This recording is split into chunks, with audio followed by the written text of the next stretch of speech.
Good afternoon, everybody, and welcome to Coach Monken's weekly press conference here at NOAC Auditorium as the Black Knights get set to take on Oklahoma this Saturday for a 7 p.m. Eastern kickoff on Fox Sports Oklahoma, pay-per-view, and the Army Sports Network.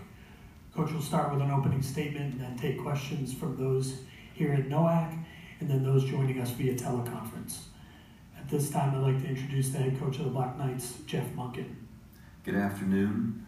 I'm extremely proud of our team and the hard-fought victory that they earned on Saturday. That was a good Hawaii team. Really impressed with their offense.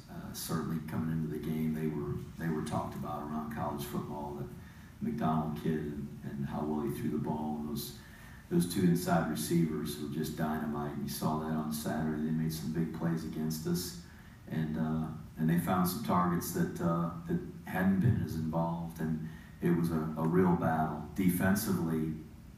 I don't think people give their guys enough credit because their offense is getting so much publicity. But man, they sure are physical on defense.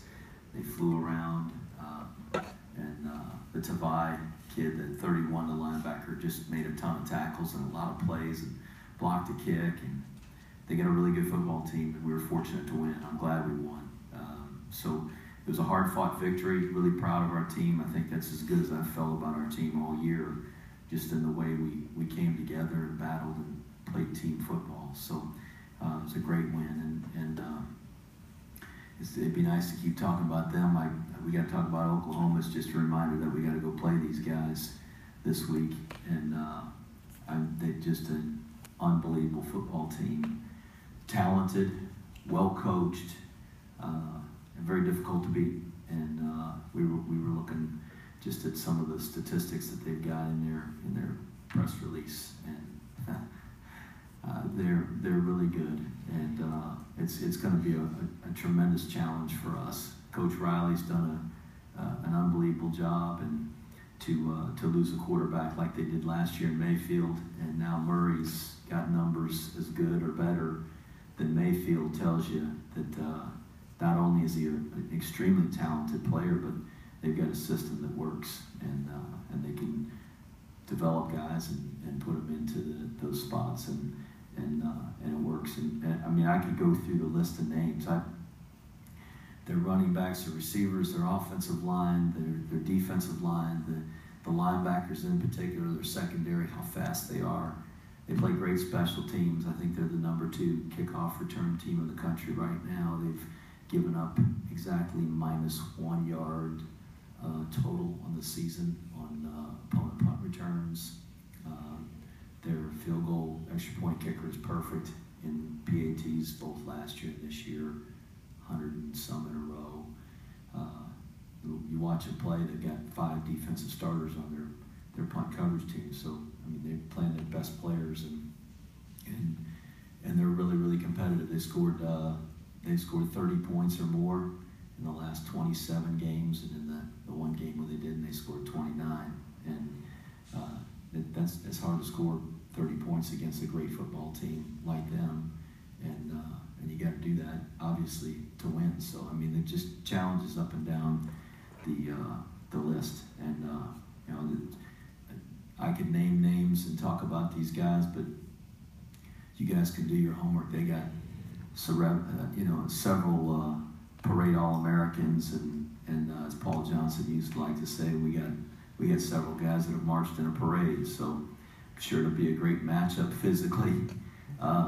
We're gonna try to play our brand of football, play really tough, play really fast, and play as hard as we can, and hope that we can get some breaks to go our way.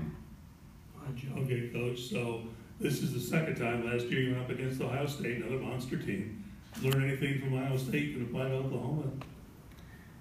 You better play your absolute best if you want to have a chance to win, because they are extremely talented physically and obviously very well coached.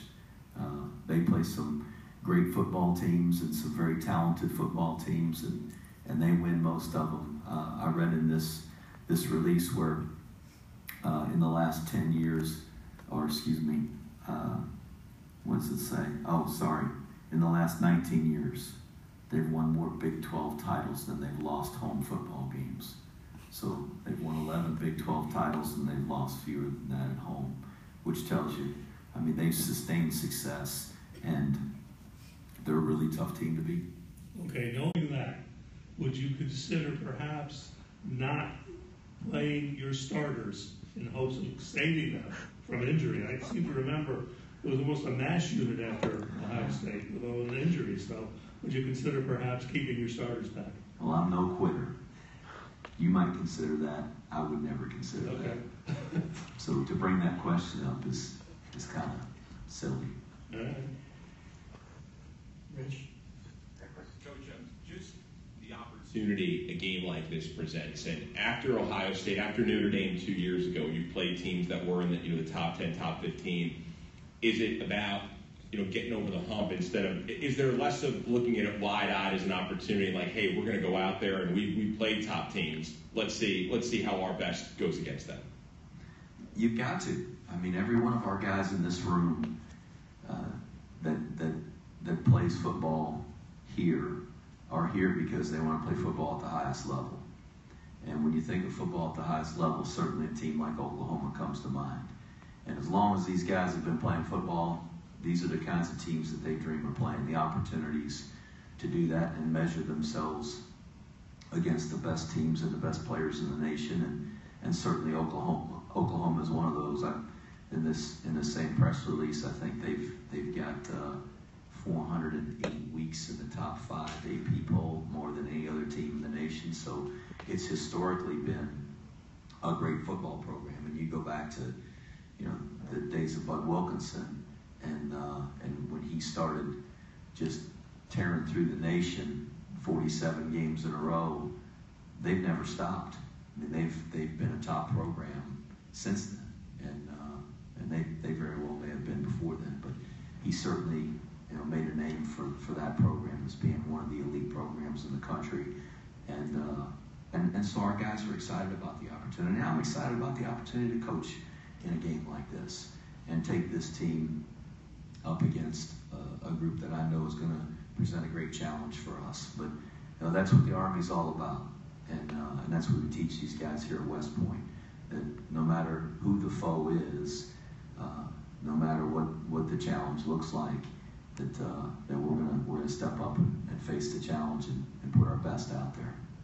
And Jeff, just after looking at the film, maybe from the past couple of days, the improvement you've seen from Kelvin Hopkins from week 1 to week 2 and then to week 3, whether it's decision-making, running, throwing, how he's come along as your quarterback. He's gotten better every week he's played, and that's encouraging.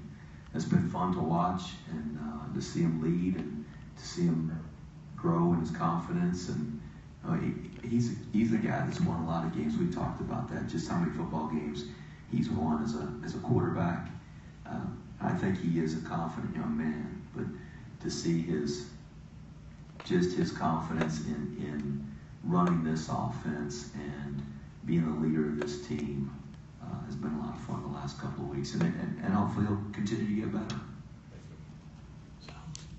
Do you see any weaknesses in this Oklahoma team? Gosh, no. I mean, I don't know where I'd spot a weakness that I thought, gosh, we got a great advantage over them there. It's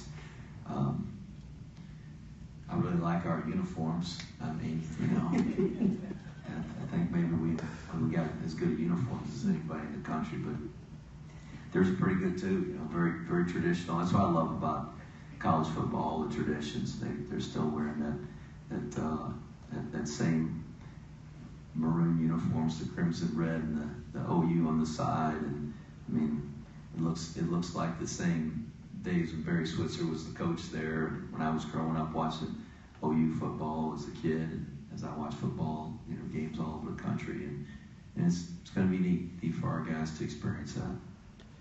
Key for you guys, ball security is always key, especially in these games. And I know last week time of possession you didn't think was a big stat, but just long drives against a team like this, if you get something going. I mean, that's the way we're built. We're hopeful that we can control the ball, and limit the possessions of the other team. That's what we try to do every week. But certainly against a team like this, it's ultra important, and it's also a big challenge because they're good at stopping people and getting them off the field, and they're going to be physically really, really tough to handle because they are so talented and they are so big. They're two inside guys on defense. They're both over 300 pounds, and I think of the four guys in the two deep there, I think one of them's 297 and the other three are 300 pounds. So, you know, that's a lot of guys, or a lot of weight to move for our guys, and really fast, really talented. I mean, you look at the production that they're having on punt returns as well. I mentioned the kickoff returns. They're averaging almost 16 yards a kickoff, or excuse me, a punt return, and that's, you know, one of the top teams in the nation. And I mean, they got some really good players. So what we've got to do is try to play our brand of football the best that we can, and that's to run the football, control the clock, and hopefully sustain drives, scoring drives. You got to score. I mentioned that.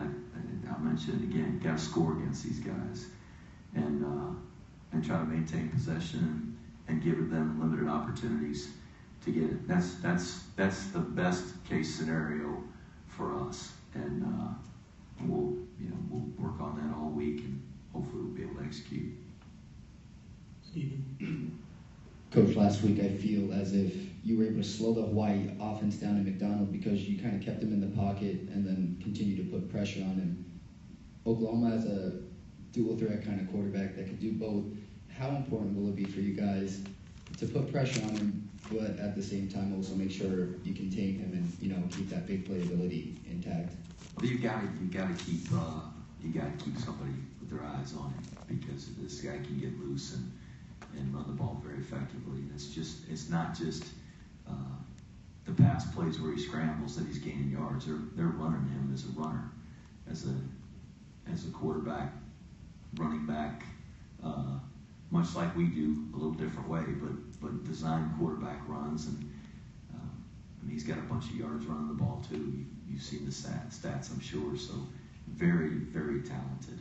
And I don't know what draft, you know, Rich, what draft pick was he in the Major League draft? Like a ninth pick? There you go. Think that guy's a pretty good athlete? I'd say so. So he's pretty special. With that said, you guys are now going to go on the road for about a month, have a bye week somewhere in there. In this game in particular, what are you trying to get out of the guys to kind of set the tone for this long road trip ahead of you? We're worried about only one game. That's all we can concern ourselves with. There's enough concerns in this game to last a whole month. We got 1 week to do it, so we're gonna do our very best to prepare for this week, play the best that we can, and try to win the game. I mean, that's why you play the game, and so we're going to give it our very best effort to try to go win a football game. All right, we'll open it up to those joining via teleconference. Please state your name and organization and ask your question. Good afternoon, Coach. Has already been mentioned, last year at this time, the team was heading to the horseshoe to play games like Ohio State Buckeyes. Of course, many of your current roster players were part of that contest. Is there anything that you have said or will say differently to this year's team relative to the mental preparation of being on the road in this type of venue against the number 5 team in the Oklahoma Sooners? No, I won't say anything different. I won't say anything different this week than I've said every other week. The things that we believe in and the things that we try to instill in our guys in terms of the philosophy and the belief in the plan is what helps our team succeed.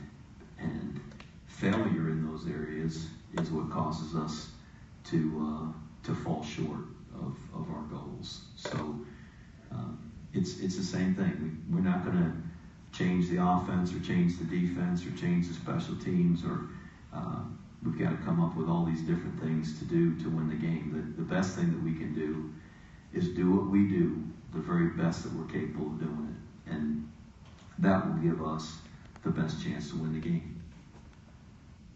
And my follow-up question to that is, and the feeling from some circles, a little bit in your opening statement, that quarterback Kyler Murray was faster than Baker Mayfield, probably throws more deep balls than he does, and has two primary receivers that are NFL caliber receivers, not to mention a massive offensive line. Despite losing their top running back, what concerns you the most about their offense? Is that just a matter of picking your poison as to how you plan on defending them? Well, you just mentioned enough things right there for me to stay awake all week. And so, I mean, I don't know what you say to that. They've got talented guys up and down their roster. They've got a great offensive line that's massive. NFL caliber receivers. Nobody describes anybody on our team and says, well, Coach, tell me about these two NFL caliber, whatever, running backs or linebackers or defensive linemen or whatever. Nobody ever says that about our guys. And, we don't have anybody in the Heisman Trophy conversation right now. And, they've got a really, really talented football team. And there are some elite college football programs in this country, and they're one of them. And so it's a tremendous honor and a great privilege for our guys to be able to play in a game like this, because it's something that I think a competitive kid, a guy that really has dreamed of playing football at a high level his whole life, is going to cherish this opportunity and be excited about this opportunity. It'll be something that they'll remember for the rest of their lives, to have a chance to play a great team in a venue like we're going to play in on Saturday night.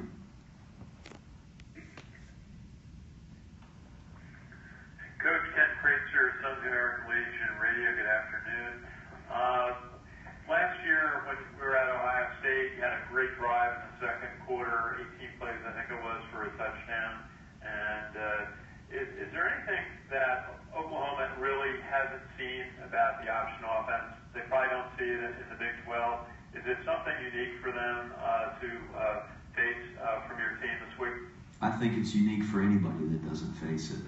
And I've said for our own team, for our own defense, when we face an option team, how difficult it is for us to transition back from playing defense against, I guess, whatever you'd call traditional offense, everything else but the option, and then having to play one of the academy rival games. It's a challenge, and I think that's maybe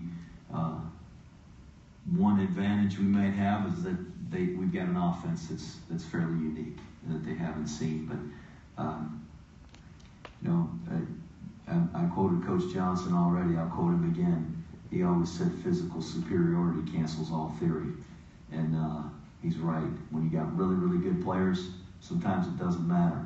And what we've got to do is execute at a very high level, and that's what. If you look at that drive against Ohio State last year, we went 99 yards, and that's what we did. We ran our offense, and we executed it very well, and we did it about as good as we could do it against Ohio State, and it resulted in a touchdown. Unfortunately, that was the only drive that we scored on that day. We had a field goal opportunity in the second half, right there at the the first third of the third quarter. We drove down and could have made it 17-10. We missed the field goal, and a few plays later it was 24-10 or 24-7, excuse me. So that's how quickly it can change, and so it's a team game, and we've got to play, like I said, our brand of football and play good team football and play our very, very best. And Coach, just asking about the coach of Oklahoma, Lincoln Riley, second season there, comes from having been the offensive coordinator, helped develop Baker Mayfield, as was said earlier. What are some of the strengths that he brings to this Oklahoma team? Very young guy in the job. What were some of the strengths that you see? Well, you can certainly see the confidence that that the administration had in him. When Coach Stoops decided to step away, there wasn't any hesitation about it. They wanted to be the head coach. And they've got a lot of veteran coaches on their staff and some great football coaches on their staff, and he's the guy they turn to. And I was looking in here too. There's plenty of stats on that since Coach Riley has arrived in 2015. They're 37-6 overall. They're 15-0 on the road. 3 Big 12 championships, twice in the college football playoffs, a Sugar Bowl title, first nationally in passing efficiency. Yards per pass attempt, points per game, and total offense per game in the nation. FBS single season record for team passing efficiency. I mean, let me keep going. That's pretty good. That's enough. Yep. I don't have any of those things on my resume. You're going to have 83,000 people there, big time, high energy environment. What do you say to the teams to just get them set so they feel confident to go out there and play their game, especially get through the opening, kind of surge of energy in an atmosphere like that? Ever since you grew up, you put the pads on for the first time, this is where you dreamed of playing, so go have fun. Hey, thanks, Coach. Thanks, Ken. John Kikas with AP. What does Calvin add to your offense, and how important is the passing game, even though you'd like to run it more than that? Well, he's gotten us out of some jams this year and done a really good job throwing the football.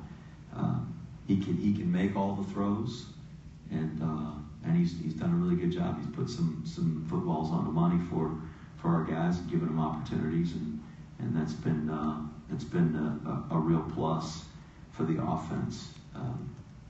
Obviously, it's built on the run game, and I think he's done a nice job with that.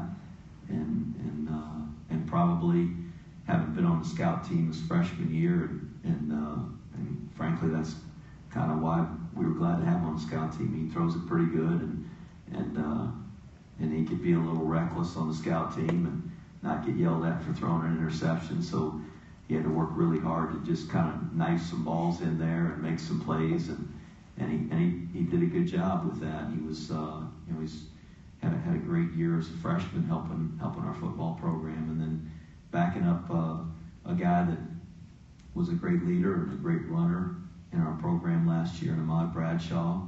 I know he's really grown as a player, and I think he's got a particular skill set.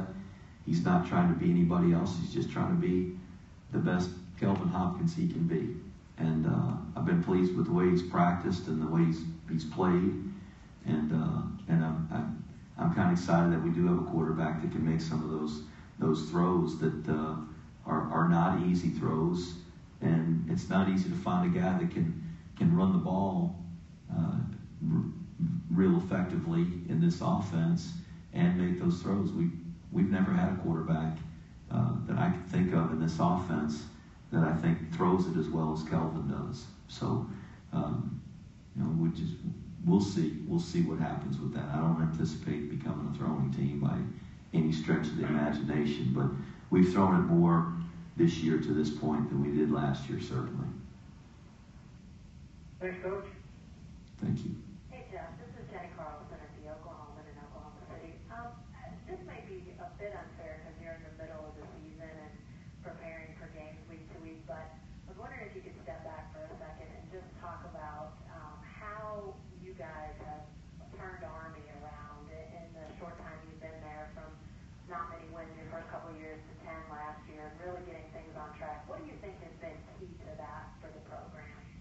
Our players have done a great job, and they've worked really, really hard and committed to seeing that this program got back to the championship traditions of some time ago, and we've been on a little bit of a roller coaster. We've had some good years here and there, and just haven't been able to sustain it. And hopefully, we're going to be able to sustain it. We've had a couple good years in a row, but starting again with this weekend, it's going to be a huge challenge for us, and to keep it going isn't easy. So I really credit our players and then the folks here at West Point, our administration.